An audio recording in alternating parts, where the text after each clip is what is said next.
Merci Seigneur pour sa présence, merci Seigneur pour cette onction du Saint-Esprit qu'il déverse sur son peuple, sur ceux qui ont faim et soif de lui. Amen. Alors ensemble, on va faire une lecture, un texte que vous connaissez bien, vous qui êtes familier avec la Bible. Si vous n'êtes pas familier, eh bien on va lire le texte. Voilà, donc c'est Genèse chapitre 12, les 5 premiers versets. Genèse chapitre 12, les 5 premiers versets. Dieu parle à un homme, Abraham qui est devenu Abraham. Et nous lisons ceci. L'Éternel dit à Abraham, va-t'en de ton pays, de ta patrie et de la maison de ton père, dans le pays que je te montrerai. Je ferai de toi une grande nation. Je te bénirai. Amen. Je rendrai ton nom grand.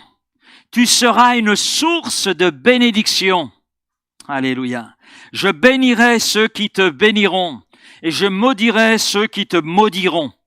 Et toutes les familles de la terre seront bénies en toi. Abraham partit comme l'Éternel le lui avait dit. Et Lot partit avec lui. Abraham était âgé de 75 ans lorsqu'il sortit de Charan. Abraham prit Sarai, sa femme, et Lot, fils de son frère, avec tous les biens qu'ils possédaient et les serviteurs qu'ils avaient acquis à Charan. Ils partirent pour aller dans le pays de Canaan, et ils arrivèrent au pays de Canaan. Amen. Alors on connaît l'histoire d'Abraham. On connaît ce personnage, puisque il en est question dans plusieurs chapitres de la Bible. Avec Abraham, Dieu démarre toute une histoire avec un homme, toute une histoire avec un couple, toute une histoire qui va se poursuivre avec un peuple qui est né d'Abraham et de Sarah. Amen. Un peuple nombreux, exactement comme Dieu l'avait promis. Je ferai de toi une grande nation, et Dieu a été fidèle dans sa promesse à Abraham. Est-ce que Dieu est fidèle encore aujourd'hui à ses promesses? Amen. Oui, Dieu est fidèle parce qu'il est celui qui n'a pas changé dans sa nature, dans ce qu'il a promis, et cela de toute éternité. Abraham, c'est un modèle de foi, modèle de l'homme qui, en toutes circonstances, d'ailleurs, a su placer sa confiance en l'Éternel et qui n'a pas été déçu. Et Abraham est un modèle de foi, je dirais, pour toutes les nations. Parce que non seulement il est question d'Abraham dans l'Ancien Testament, mais lorsque nous regardons au Nouveau Testament, nous voyons qu'il est souvent fait mention d'Abraham. Et cela en relation avec sa foi et son obéissance. Les deux choses vont souvent de pair. Maintenant, nous sommes d'accord. Abraham était-il parfait? Ben non, hein. Est-ce que vous l'êtes? Vous allez répondre, nous sommes exactement comme toi, Laurent, nous ne sommes pas parfaits. Donc Abraham n'était pas parfait, c'est vrai, de la même nature que nous. Et cela, d'ailleurs, la Bible ne nous cache pas. Elle ne nous cache pas la réalité concernant ce qu'a été Abraham. Ses points forts et ses points de faiblesse. Et je dirais que cela le rend encore plus proche de nous. Plus proche de nous. Oui, ce n'est pas un homme qui est détaché de la réalité dans laquelle nous sommes. Il était dans une réalité culturelle, etc. Mais dans cette réalité-là, il a montré des faiblesses, comme nous aujourd'hui, dans notre réalité, nous montrons des faiblesses. Des faiblesses qui sont attachées à notre nature humaine. Mais, ce qui concerne Abraham, c'est un homme dont la vie peut se résumer ainsi, Dieu dit, Abraham fait. Dieu dit, Abraham obéit. Dieu dit, Abraham fait confiance. Je crois que c'est vraiment l'expression qui résume ce qu'était la vie d'Abraham. Dieu dit, Abraham fait. Et Abraham nous montre, c'est vrai que suivre Dieu, marcher dans la volonté de Dieu, ce n'est pas facile tous les jours, mais il nous montre que c'est possible. Que c'est possible. Abraham mourut rassasié de jours. C'est-à-dire que jusqu'au bout de son parcours, il a été béni, il a fait confiance à Dieu, il a obéi à Dieu et Dieu a honoré sa foi. Et en cela, eh bien, Abraham est vraiment un témoignage pour nous. Mais maintenant, je ne sais pas si vous avez remarqué, prenons du recul par rapport à Abraham. par rapport à tout ce que l'Écriture là, peut nous dire sur ce personnage. Si nous prenons du recul par rapport à ce personnage, par rapport à tout ce qui est dit, je dirais que l'on a un homme qui n'a pas cessé de regarder au-delà de ses limites. C'est ce que je constate chez Abraham. C'est chose qui m'a touché en relisant. Oui, je suis actuellement dans la lecture du livre de la Genèse, et j'ai été étonné en regardant ce personnage, en le regardant tout à nouveau. J'ai été étonné. C'est un homme qui n'est jamais resté bloqué dans des limites. Il est toujours allé au-delà. Vous avez remarqué cela? Non, vous n'avez pas fait gaffe. Il est allé au-delà de ses limites géographiques. Il a dépassé Ur en Chaldée. Et on va le voir, Ur en Chaldée, c'était quelque chose à l'époque. Hein. Il est allé au-delà des apparences. Nous le voyons dans l'épisode avec son neveu Lot. Lot a choisi le premier, hein, le tonton Abraham, lui dit, écoute, qu'il n'y ait pas de conflit entre nous, choisis, comme il n'y a pas assez de place pour nous deux sur ce territoire, choisis là où tu vas aller. Si tu vas à droite, j'irai à gauche. Si tu vas à gauche, j'irai à droite. Et Lot choisit les plaines arrosées qui sont là. Il voit, waouh, l'herbe bien verte. Il voit le beau maïs. Il voit tout ce qui est beau. Et il y va. Bah oui, parce qu'il a repéré que là où Abraham avait ses pieds, c'était qu'un tas de cailloux. Alors il a laissé au vieux le tas de cailloux. Il a laissé au tonton le tas de cailloux. Mais Abraham est allé au-delà des apparences, au-delà des évidences qui étaient là. Il est allé au-delà d'autres évidences. Sarah et lui étaient âgés, Sarah était stérile. Et Dieu avait promis une descendance. À leur âge, bon, l'âge, ma foi, quoique, mais Sarah était stérile, elle ne pouvait avoir d'enfant. Et une descendance, selon les évidences, était impossible. Et pourtant, Abraham et Sarah ont eu un fils, Isaac. Et de cette descendance, un peuple nombreux est né. Il est allé au-delà des bénédictions présentes, celles qui étaient les siennes, et on l'a lu dans les quelques versets, il avait des troupeaux, il avait une certaine aisance matérielle, mais c'est l'homme qui est allé au-delà de ces bénédictions présentes. Il a su dire merci au Seigneur pour cela, mais il a su aller au-delà, parce que c'est l'homme des conversations, des face-à-face avec Dieu. Parce que je lis, vous l'avez lu aussi comme moi, Dieu peut dire, cacherai-je à Abraham ce que je vais faire? Waouh! Ça nous parle de quoi? Ça nous parle d'une intimité, cela. Dieu dit, cacherai-je à Abraham ce que je vais faire? Je vais dire à Abraham ce que je vais faire. Je vais le mettre dans ma confidence. C'est l'homme des face-à-face avec Dieu. Parce qu'Abraham, au-delà des bénédictions dans lesquelles il vivait, il désirait celui qui bénit. Amen. Je crois que trop souvent, le peuple de Dieu est concentré sur les bénédictions en oubliant celui qui bénit. Lorsque je regarde son parcours, je vois donc un homme qui ne s'est pas laissé coincer par des limites que lui ou d'autres pouvaient placer ou imposer. Et je ne vous apprends rien en disant que nous avons des limites. Nous avons des limites. Je pense que nous en sommes conscients. Nous sommes conscients de certaines limites, de ce que nous considérons comme des limites. Je crois d'ailleurs que plus nous vieillissons, plus nous sommes conscients de nos limites. Non? Roger, tu veux faire un 100 mètres avec moi? Ah, Roger va dire, par le premier. Hein. Ben, je te rassure, Roger, je suis incapable de faire un 100 mètres. Ah. Bon, on va aller tous les deux à pied. Voilà. Par contre, oui, on est capable de vous faire un 100 mètres de tortue. Amen. Maintenant, un 100 mètres de lièvre, de toute façon, à quoi ça sert? Le tout est de partir à point. Hein? Voilà. Oui, plus nous vieillissons, plus nous sommes conscients de nos limites. Maintenant, il faut le reconnaître, et il y a bien une période dans notre développement où nous avons cru un instant être capable de tout. Non? Ah, vous n'osez pas l'avouer? Non, nous sommes tous de la même nature. Hein? Il y a un moment donné, on s'est cru invincible. Invincible. Hein? Mais je crois que cette pensée, elle était très éphémère. Très éphémère, parce que très rapidement, donc, on a été ramené à la réalité, par une situation, par une expérience, et nous en sommes finalement arrivés à dire, je suis limité. Si vous le pensez, vous pouvez dire Amen. Mais entre nous, c'est frustrant. Hein. C'est frustrant de se sentir limité. Vous savez, suite au problème de santé que j'ai eu, je peux plus courir. Mais vous savez que je rêve me voyant courir. Oui, je rêve me voyant courir.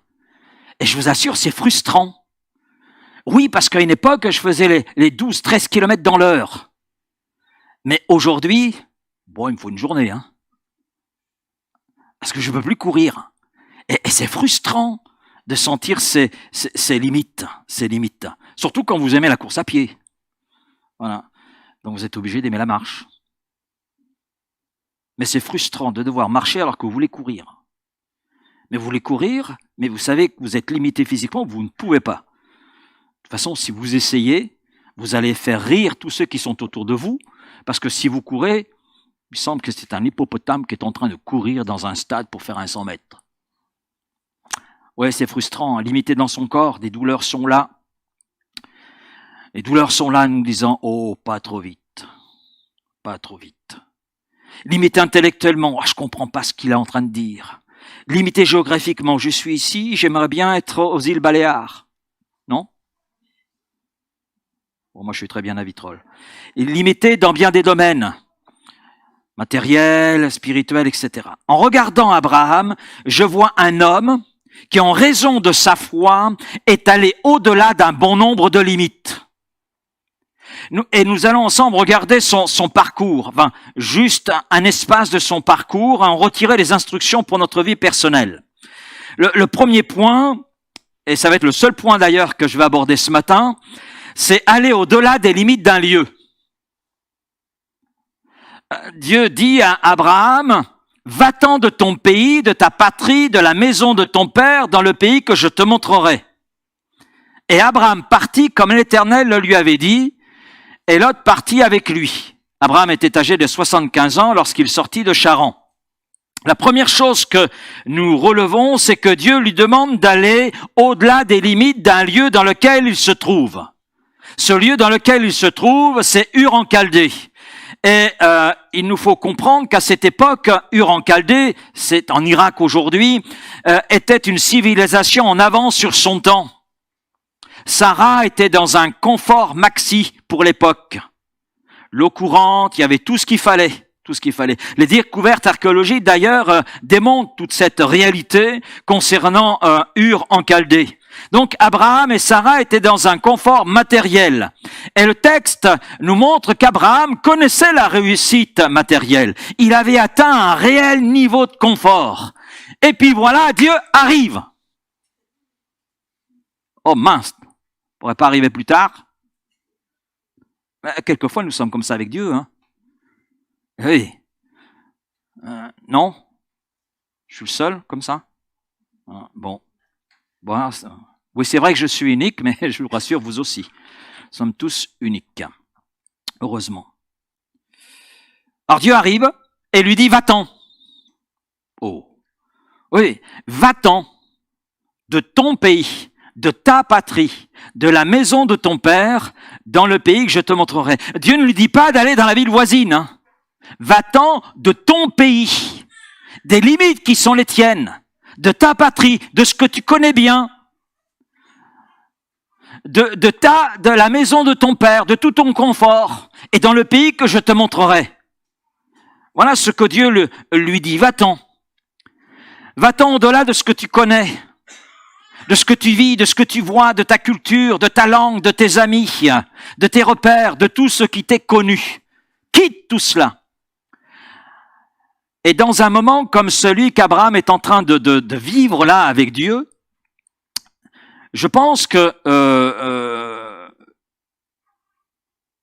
que vous passez par toutes sortes d'émotions, toutes sortes de sentiments, toutes sortes de raisonnements. Je pense que tout s'accélère en vous, mais aussi autour de vous, hein, parce qu'Abraham n'est pas tout seul.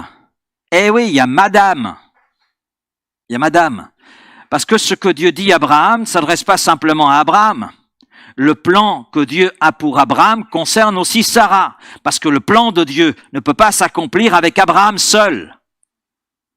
Le plan de Dieu s'accomplit aussi avec Sarai, qui deviendra Sarah. Donc, il a une épouse, il a un neveu qu'il a recueilli à la mort de ses parents, il a un cercle d'amis, il a un cercle de connaissances, et puis il a ses affaires. C'est un chef d'entreprise, Abraham. Donc, Dieu ne lui demande pas de partir en vacances, là. Hein. Il ne dit pas, écoute, va dans un lieu paradisiaque. Déjà, il ne sait pas où il va aller. Dans un pays que je te montrerai. C'est moi qui ai l'initiative. C'est moi qui choisis la destination. C'est pas toi, Abraham. Et nous savons par l'archéologie et l'histoire que le lieu vers lequel Dieu veut envoyer Abraham était à ce moment-là une véritable poudrière. Ok, ça n'a pas trop changé. C'était une région instable, déjà à l'époque. Donc, vous imaginez notre personnage avec sa famille dans un confort. Il n'y a pas mieux. Il n'y avait pas mieux à l'époque. Il n'y avait pas mieux. Il avait tout ce qu'il fallait. Et Dieu lui dit, va dans un pays que je te montrerai. Alors, entre nous, Dieu est plein de sagesse. Dieu ne lui a pas dit, je vais t'envoyer en Canaan. Dieu lui dit, je vais t'envoyer dans un pays que je te montrerai. C'est-à-dire, bouge et je te montre ensuite. Nous, des fois, on veut montre et je bouge. Éventuellement. C'est pas sûr, mais éventuellement. Hein? Et heureusement qu'Abraham ne sait pas tout.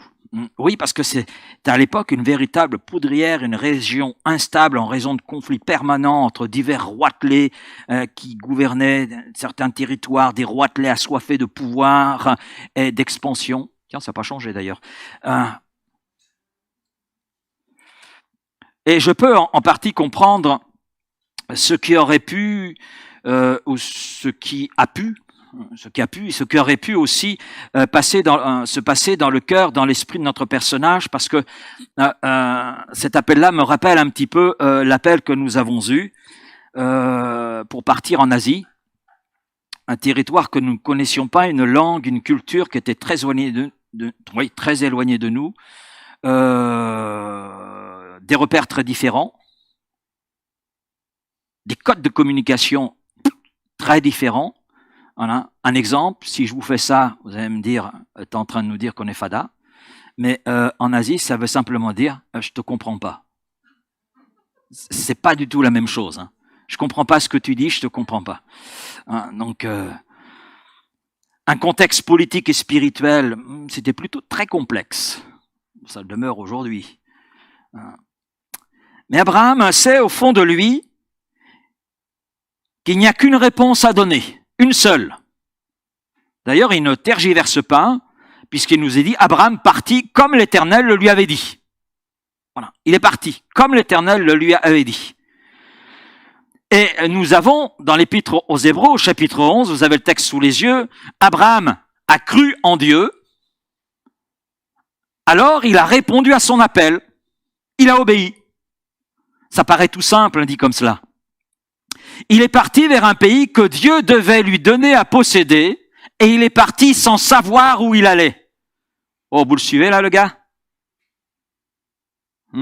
Abraham a cru en Dieu, alors il est allé habiter, comme un étranger, dans le pays promis par Dieu. Voilà la foi d'Abraham. Abraham a accepté d'aller au-delà des limites dans lesquelles il se trouvait pour aller vers quelque chose qu'il ne connaissait pas, mais que Dieu lui connaissait. Alors bien entendu, je ne suis pas en train de dire que Dieu vous appelle tous à partir, comme ce fut le cas pour Abraham ou notre famille. Non, c'est pas ce que je suis en train de dire. Sinon, je vais me retrouver tout seul. Hein? Non, ce qui ressort ici, c'est la disponibilité d'Abraham. C'est ce qui est mis en évidence, la disponibilité du cœur d'Abraham devant ce que Dieu lui dit. Vous l'avez certainement remarqué, il est facile d'être disponible, j'allais dire disponible dans notre cœur pour Dieu, quand cela ne nous dérange pas. Non? Beaucoup de chrétiens ont un côté fonctionnaire dans leur relation avec Dieu. Écoute, Dieu, je te donne toute ma vie, je t'appartiens entièrement. Tu es le roi des rois. Au fait, nous l'avons chanté ce matin. En plus, c'est moi qui vous l'ai fait chanter. Roi des rois, Seigneur des seigneurs. Gloire. Et vous l'avez chanté de bon cœur, en bon rythme. Seigneur, tu peux me déranger de telle heure à telle heure, mais uniquement ce jour-là et pas un autre jour.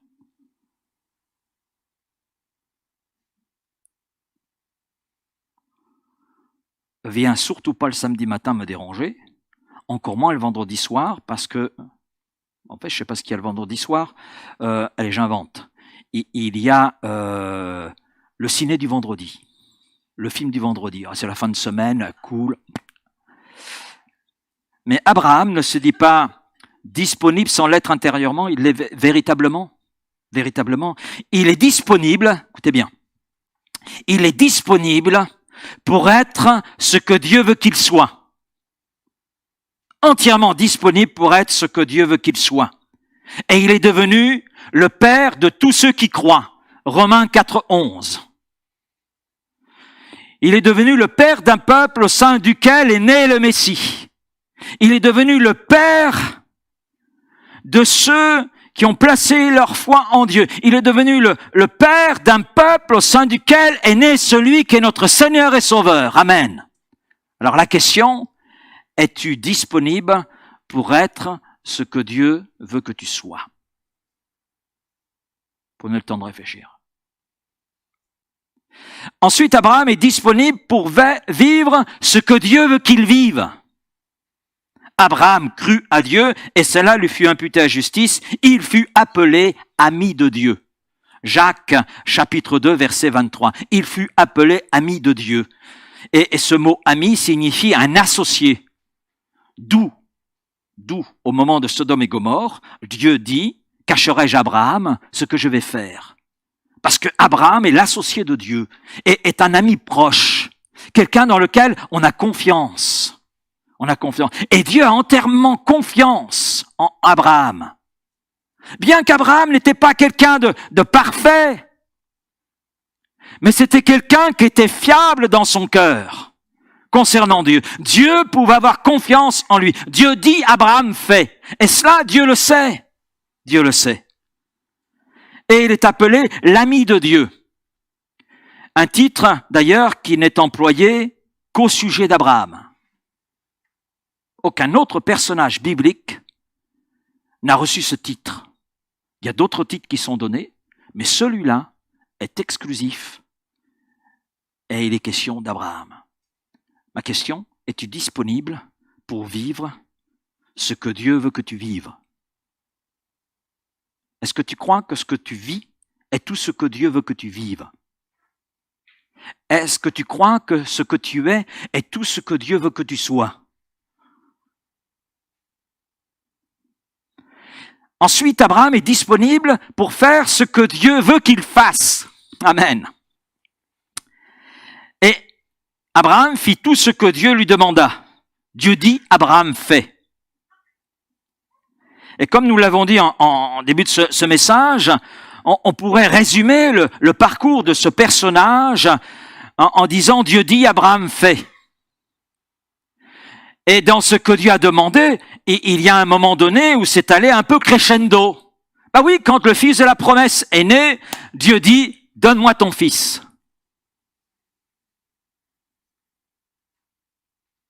Et Dieu lui indiqua une marche à suivre. Et il nous est dit, Abraham obéit. Le matin de bonne heure, il prit son fils, etc. Et il est allé sur le mont Morija. Et il allait effectivement sacrifier son fils. Et au moment où il allait le faire, il y a eu le stop divin.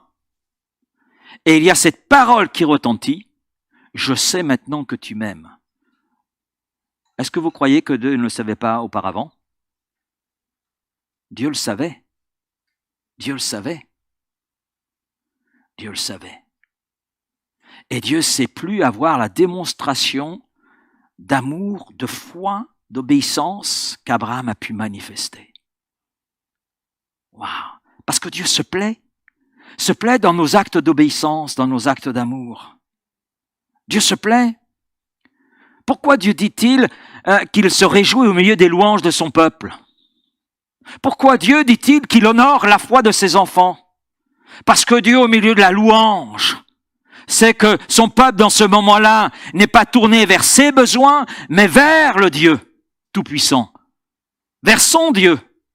Combien de temps combien de temps nous passons à tourner autour de notre nombril, et combien de temps passons-nous dans la présence même de celui qui est notre Dieu qui nous a créés, et qui est capable de s'occuper de notre nombril mieux que nous-mêmes?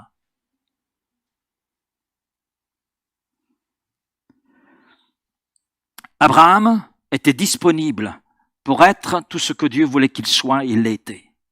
Il était disponible pour vivre tout ce que Dieu voulait qu'il vive. Et il a vécu tout ce que Dieu voulait qu'il vive. Et il a été disponible pour faire tout ce que Dieu voulait qu'il fasse. Et Dieu s'est réjoui en Abraham. Es-tu disponible pour faire tout ce que Dieu veut que tu fasses? Ou estimes-tu que ce que tu fais est déjà suffisant? Que tu as déjà atteint peut-être tes limites, mais pas celles de Dieu. Imaginez un instant, j'ai imaginé. Alors, imaginez avec moi, bien que j'ai imaginé avant vous. Imaginez Abraham restant à Ur en Chaldée.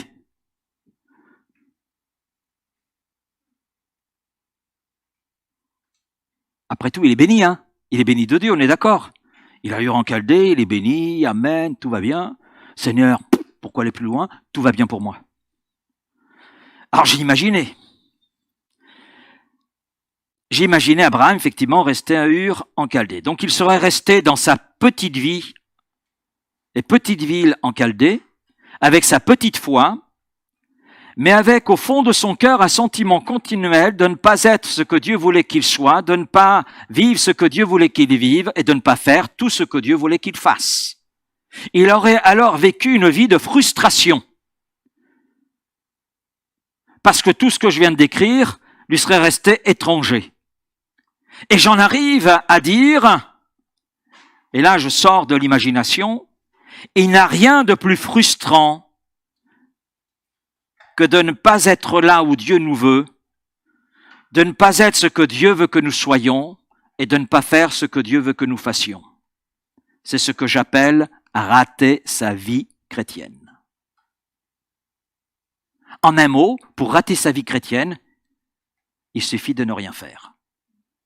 C'est hyper simple, hein? C'est hyper simple. Ah oui, allez, entre nous, faut pas se voiler la face, hein. Il suffit de regarder la chrétienté aujourd'hui, hein. Il suffit de regarder le christianisme. Il suffit de regarder l'état de l'Église aujourd'hui, hein. Mais Abraham est prêt intérieurement à tout quitter pour vivre quelque chose de nouveau. Pour vivre ce que Dieu veut lui faire vivre, faire ce que Dieu veut lui faire faire et être ce que Dieu veut qu'il soit. Il est prêt à cela. Et ce qui était vrai pour Abraham, là aussi pour chacun d'entre nous, sur un plan individuel comme sur un plan communautaire. Ce qui est vrai pour un homme l'est pour une église. Amen. Dieu veut me faire entrer, Dieu veut te faire entrer dans quelque chose de plus grand, de plus beau que ce que nous sommes, que ce que nous vivons, et ce que nous faisons pour lui. C'est ma conviction, c'est ce que Dieu a placé sur mon cœur et sur le vôtre. Le tout est de savoir si, comme Abraham, nous voulons entrer dans tout ce que Dieu place devant nous ou pas. Si nous regardons bien les limites qui sont dans nos vies, allez, regardez à vos limites. Vous les avez déjà regardées, peut-être même contemplées, regardez-les à nouveau. Les limites qui sont les nôtres, je me joins à vous. Les limites qui sont les nôtres, sur bien des plans. Est-ce que c'est Dieu qui les a placées? Est-ce que c'est Dieu qui a placé ces limites?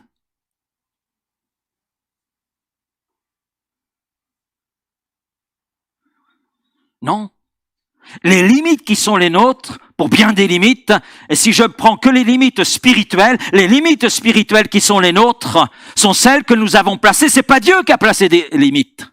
Les limites spirituelles dans lesquelles nous sommes, ce sont les limites que nous nous sommes placées, pas les limites que Dieu s'est placées ou a placées pour son Église.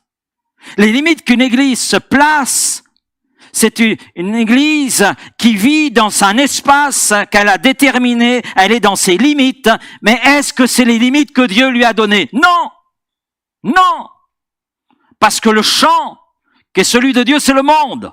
Ce qui veut dire que l'église de Vitrolles, au milieu des Bouches-du-Rhône, au milieu d'une ville qui ne ressemble à rien, bah oui, si on compare à Marseille, et si on compare à Paris, alors là, Bordeaux, Lyon, on n'est rien. Ben oui, mais Dieu nous demande d'avoir un rayonnement jusqu'à l'extrémité du monde. Parce que le champ de Dieu, c'est le monde. Amen. Amen. Donc, on voit que Dieu va plus loin que les limites que nous nous fixons. C'est nous, premièrement, qui mettons les limites à notre vie spirituelle. C'est nous qui mettons des limites à notre connaissance de Dieu. C'est nous qui mettons des limites à la connaissance de sa parole. Nous pouvons estimer nos limites comme satisfaisantes et demeurer toute notre vie dans nos limites. Oui. Nos limites peuvent susciter en nous des frustrations parfois, mais nous pouvons nous en accommoder des frustrations. On peut les gérer et ne rien faire pour que les choses soient différentes. Mais Dieu peut faire en nous, avec nous et par nous, au-delà de tout ce que nous imaginons et pensons. Quel est celui qui ce matin peut dire « j'ai atteint toutes les limites de Dieu ». Vous avez raison de ne pas répondre parce que moi, le premier, je ne peux pas répondre. Et la question est, est-ce que nous sommes disponibles et prêts à sortir de notre statu quo intérieur, des limites géographiques dans lesquelles nous avons placé notre cœur pour entrer dans l'inconnu pour nous aujourd'hui, mais qui est le connu de Dieu pour ta vie, comme pour ma vie, comme pour l'Église. Parce que c'est ce qui se passe pour Abraham. Je t'enverrai dans le pays que je te montrerai. C'est moi qui vais te montrer les choses. Abraham est appelé à quitter ce qu'il connaît, ce qui lui est familier pour aller vers un territoire inconnu, mais connu de Dieu. Et là, souvent, se trouve la deuxième difficulté. Si la première difficulté, c'est de ne pas être disponible et nous cantonner dans nos limites, la deuxième difficulté est de rester sur place parce que nous n'avons pas le détail sur la destination. Abraham est parti sans savoir où il allait. Et il partit sans savoir où il allait parce qu'il ne faisait aucun doute que Dieu avait le contrôle de la situation. Est-ce que vous croyez que Dieu a le contrôle de toute votre vie? Eh bien, il a le contrôle de toute votre vie dans la mesure où vous lui avez confié toute votre vie. Les espaces qui n'ont pas été confiés, c'est vous qui avez le contrôle, c'est pas Dieu qui a le contrôle. Et nous avons un épisode qui est très intéressant. Un épisode où justement, le peuple de Dieu a tous les détails. Et au détail, c'est très précis ce que Dieu dit. C'est très précis. Tous les détails, en plus, ils ont vu, et ils ont visualisé. Quand je dis visualiser, c'est pas dans l'esprit, c'est physiquement. Certains détails que Dieu leur avait donnés. Ce pays où coule le lait et le miel, je vous le donne. Entrez dans ce pays. Alors, à cela, Moïse envoie des espions. Et il en envoie une douzaine. Ils explorent le pays pendant 40 jours. Au bout de 40 jours, ils reviennent de ce pays qualifié de pays où coule le lait et le miel. C'était le territoire que Dieu leur avait promis. Et les espions sont revenus et ils ont justement confirmé ce que Dieu avait dit. Ils racontèrent à Moïse ceci: nous sommes allés dans le pays où tu nous as envoyés, et vraiment il est ruisselant de lait et de miel. Et en voici le fruit. Ah oui, ils avaient une grappe de raisin, ils étaient à 2 pour la porter. Vous imaginez? Ça devait être quelque chose, hein? Waouh, rien qu'une grappe déjà, vous avez plus d'une bouteille de vin. À partir de là, tous les espions, sauf 2,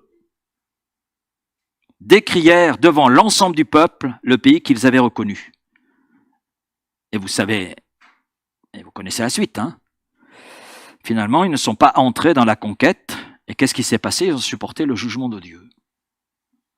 Nombre 12, 13, 14. Sans rentrer dans tous les détails du récit, nous pouvons dire que tout savoir à l'avance n'a pas été forcément un élément positif pour le peuple. Non seulement ils savaient les choses à l'avance, Dieu leur a montré, ils avaient tous les éléments, mais il n'y en a que 2 sur l'ensemble du peuple qui étaient d'accord pour, vivre les choses, être ce que Dieu voulait qu'ils soient, faire ce que Dieu voulait qu'ils fassent et vivre ce que Dieu voulait qu'ils vivent. 2 simplement étaient d'accord pour sortir des limites. Et ce que Dieu nous demande, ce n'est pas de tout savoir à l'avance, mais ce que Dieu nous demande, c'est d'avancer. Amen. Amen. De lui faire confiance en avançant. Et ça, c'était l'attitude d'Abraham. Abraham, Dieu lui dit, va vers le pays que je te montrerai. Abraham fait le premier pas et Dieu le conduit pour la suite. Amen. Faisons le premier pas et Dieu nous conduira pour le 2e, le 3e, jusqu'à la destination. Dans le livre du prophète Ésaïe, Dieu dit à son peuple, Ésaïe 43, verset 19, « Voici, je vais faire une chose nouvelle. Voici, je vais faire une chose nouvelle. Sur le point d'arriver. » Elle est là en route. D'accord? Et Dieu pose cette question, « Ne la connaîtrez-vous pas ?» Et Dieu apporte une précision, « Je mettrai un chemin dans le désert, des fleuves dans la solitude. » Je trouvais ce texte intéressant parce que moi, ce qui m'a interpellé, c'est la question, plus que ce qui est autour. Voici, je vais faire une chose nouvelle, sur le point d'arriver. Ne la connaîtrez-vous pas? C'est la question que Dieu pose. Ce n'est pas ce que Dieu propose de faire qui m'a interpellé, mais c'est le fait que Dieu pose la question à son peuple. Il leur dit ce qu'il va faire. La chose, elle est là, elle arrive, elle est là en cours. Et Dieu pose la question, ne la connaîtrez-vous pas? Ce qui veut dire que le peuple de Dieu, qui doit être par définition le premier à vouloir vivre ce que Dieu planifie,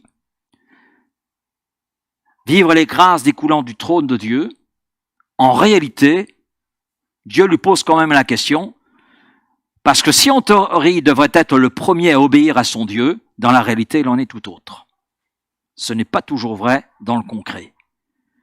Alors je peux vous étonner par tout ce que je dis ce matin, mais on vient de voir un exemple biblique du peuple qu'il a placé devant la terre promise, pays où coule le lait et le miel. Dieu donne tous les détails, voilà, les promesses sont là, tout est là. Mais ce peuple est resté dans ses limites et il a finalement supporté le jugement de Dieu. C'est terrible. Alors on pourrait dire, oui, mais le peuple d'Israël, c'est le peuple courette, c'est particulier, etc. Mais on retrouve la même chose dans l'histoire de l'Église. Et je vais vous donner un récit très court. Je ne vais pas rentrer dans tous les détails. Un récit de l'histoire de l'Église. Et c'est pas si lointain que ça. C'est assez récent.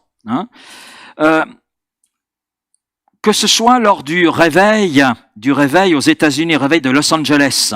Nous sommes en 1906 avec William Joseph Seymour, qui est l'instrument que Dieu s'est choisi et par lequel un réveil est né donc dans cette région des États-Unis.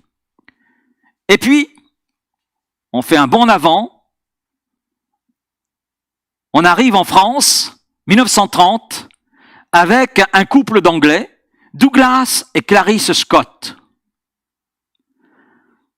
Et on s'est aperçu, l'histoire est là, vous pourrez voir dans la bibliothèque le livre « Le pentecôtisme au pays de Voltaire », écrit par George Stott, qui est aujourd'hui auprès du Seigneur, et qui a écrit ce livre racontant l'histoire de la Pentecôte dans notre pays de France, mais il l'aborde à partir d'Acte 2, et c'est très intéressant, très instructif. Eh bien, on s'aperçoit que ceux qui croyaient au baptême du Saint-Esprit furent chassés des églises protestantes, que ce soit aux États-Unis ou que ce soit en France. Et les premières assemblées de Dieu, d'ailleurs aux États-Unis, ont rassemblé les fidèles qui étaient chassés des églises traditionnelles.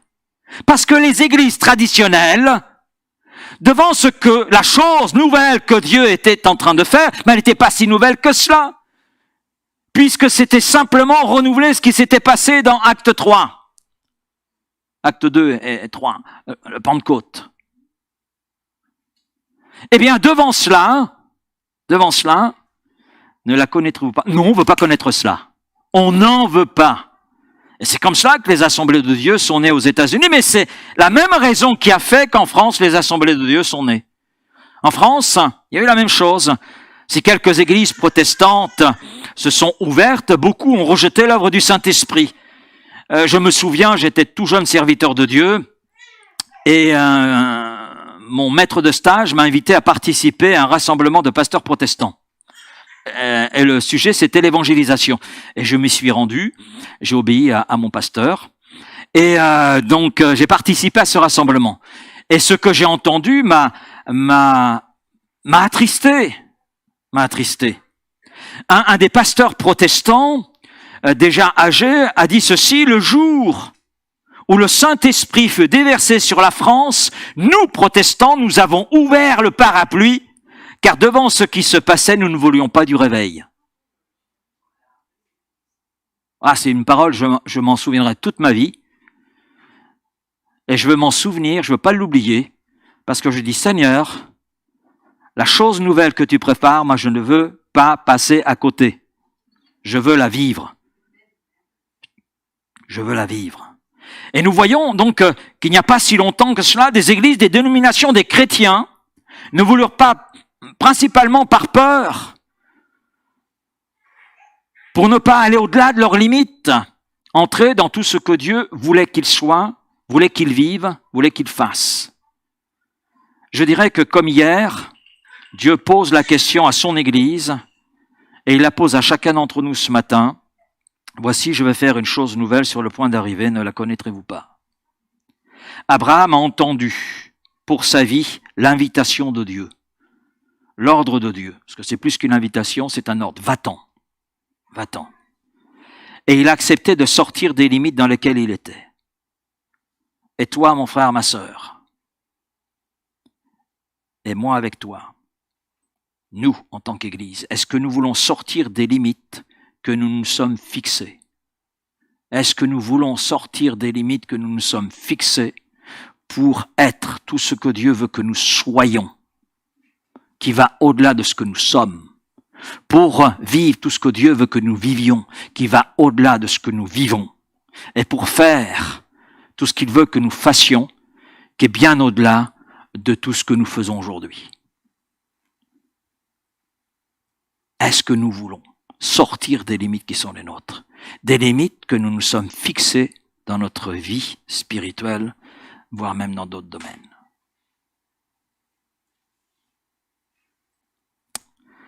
Seigneur, nous sommes là devant toi ce matin. Et Seigneur, nous venons devant toi tels que nous sommes, avec nos vies, nos conceptions, nos pensées, avec les limites que nous avons fixées à notre vie spirituelle, les limites que nous avons fixées aussi à l'Église, à ton Église, avec toutes les limites que nous avons pu placer là dans notre vie. Je viens avec tout cela, Seigneur, pour ma part, devant toi. Parce que, Seigneur, je veux, comme Abraham, aller au-delà de ces limites. Je veux être tout ce que tu veux que je sois, qui va bien au-delà de ce que je suis aujourd'hui. Je veux vivre au-delà de ce que je peux vivre aujourd'hui, des limites que j'ai fixées à ma vie spirituelle. Et je veux faire bien au-delà de ce que je fais aujourd'hui, parce que je crois, Seigneur, que je n'ai pas encore accompli toutes les œuvres que tu as préparées d'avance. Et je ne veux pas entrer dans la gloire et voir ce hangar et m'entendre dire « ça, Laurent, ce sont toutes les œuvres que j'avais préparées d'avance mais que tu n'as jamais accomplies parce que tu n'es jamais sorti de tes limites. Et tu t'es contenté de tes limites. » Seigneur Père, c'est là ma prière pour ma vie. Mais c'est ma prière pour l'Église que tu me confies, que tu nous confies avec Raphaël. Et Seigneur, je te prie que nous entrions dans tout ce que toi tu as prévu, que nous le vivions, que nous le soyons et que nous le fassions. Et je te dis amen pour cela, Seigneur. Et je te rends grâce parce que je crois que tu veux nous conduire encore plus loin avec toi, en toi. C'est une certitude. Amen. Amen. Merci Père. Merci Seigneur. Alléluia.